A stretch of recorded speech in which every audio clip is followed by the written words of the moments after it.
to worship you, oh my soul, rejoice.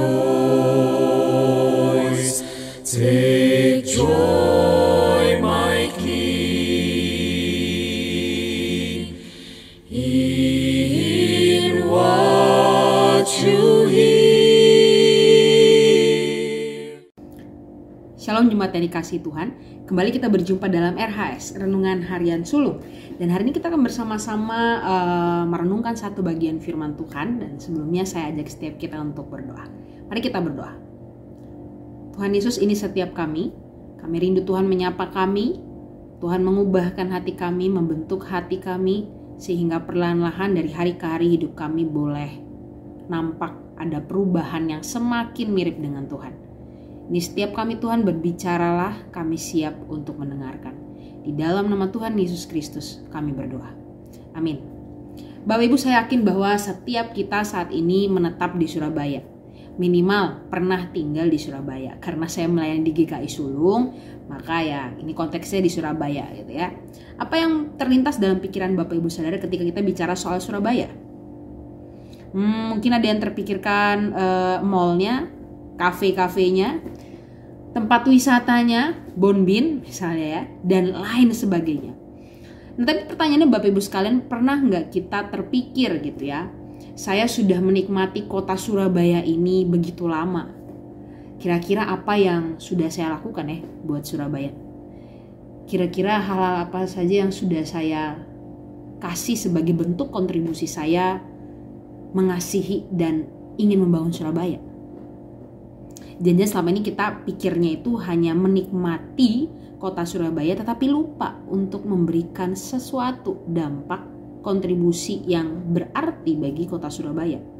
Nah Bapak Ibu, firman Tuhan hari ini terambil dari satu bagian firman Tuhan, yaitu dari Yeremia. Yeremia ini adalah seorang nabi yang datang diutus kepada bangsa Israel yang dibuang di Babel. Pada waktu itu Israel dibuang di Babel dan terjadilah gitu ya, Yeremia hadir dan menyampaikan firman Tuhan. Sekedar informasi, di Babel itu tempat yang sulit karena di sana Israel itu dipaksa untuk ikut ajaran Babel yang menyimpang. Belum lagi ada banyak nabi-nabi palsu, jadi waktu itu Israel gerah dan pengen cepat-cepat keluar gitu. Dalam penantian, dalam kesulitan mereka itu, Yeremia datang dan menyampaikan firman Tuhan. Nah, firman Tuhan ini terambil dari Yeremia 29 ayatnya yang ke-5 sampai ayatnya yang ke-7. Saya akan bacakan untuk kita semua. Yeremia pasal yang ke-29 ayat 5 sampai ayatnya yang ke-7. Oke, saya akan bacakan. Dari ayat 4 ya Bapak Ibu, supaya bisa lebih menyeluruh. Beginilah firman Tuhan semesta alam Allah Israel kepada semua orang buangan yang diangkut ke dalam pembuangan dari Yerusalem ke Babel. Dirikanlah rumah untuk kamu diami, buatlah kebun untuk kamu nikmati hasilnya. Ambillah istri untuk memperanakan anak laki-laki dan perempuan. Ambilkanlah istrimu bagi anakmu laki-laki dan carikanlah suami bagi anakmu perempuan, supaya mereka melahirkan anak laki-laki dan perempuan, agar di sana kamu bertambah banyak dan jangan berkurang. Usahakanlah kesejahteraan kota kemana kamu aku buang, dan berdoalah untuk kota itu kepada Tuhan, sebab kesejahteraannya adalah kesejahteraanmu. Bapak Ibu, menarik sekali ayat ini gitu ya. Ketika orang Israel berharap Tuhan datang dan berfirman, oke, aku akan lepasin kamu. Gitu ya. Tapi ternyata kenyataannya Allah itu suruh Israel tetap stay di Babel. Bahkan disuruh mereka beranak cucu di sana. Bahkan di situ dikatakan usahakanlah kesejahteraan kota itu. Apa maksudnya Bapak Ibu sekalian? Maksudnya sangat jelas. Tuhan pengen ketika kamu dibuang, ditaruh di satu kota, ketika ada suatu kondisi yang gak enak di kota itu, kamu jangan kabur. Jangan malah resah, bete, dan akhirnya milih untuk cepat-cepat pergi, angkat kaki dari kota itu. Enggak. Tuhan bilang usahakanlah kesejahteraan kota itu. Tunjukkanlah identitas kamu sebagai anak-anak Tuhan di kota itu. Sehingga kota itu bisa merasakan sejahtera yang daripada Tuhan melalui anak-anaknya. Sehingga di situ bahkan Tuhan bilang bangun rumah di situ, dirikan rumah, bekerja di situ, hasilkanlah anak cucu, dan tunjukkanlah identitas Kristus. Kalau dalam konteks ini identitas Allah, anak-anak Yahweh, sehingga di situ kota itu bisa merasakan kesejahteraan daripada Tuhan. Bapak Ibu, saya rasa inilah yang Tuhan juga rindu kita lakukan bagi kota Surabaya. Bukan cuma sekedar menikmati, terus kemudian protes ketika terjadi sesuatu di kota Surabaya. No, Tuhan bilang ketika saya tempatkan di satu tempat, di satu kota. Kalau kita sekarang dalam konteksnya Surabaya, Tuhan pengen kita do something buat Surabaya. Bukan cuma menikmati, tapi kita bisa memberi kasih. Kita bisa memberikan kontribusi kasih yang berdampak buat Surabaya. Gak harus langsung besar-besar gitu ya, seluruh kecamatan kita bagi-bagi apa gitu, enggak Bapak Ibu. Mulai dari hal kecil, sini saya catat beberapa. Jogging pagi sambil mengut sampah misalnya. Itu udah satu hal Bapak Ibu sekalian. Terus belajar untuk mempedulikan tetangga-tetangga di sebelah. Ikut terlibat aktif dalam acara-acara rukun warga, rukun tetangga gitu ya.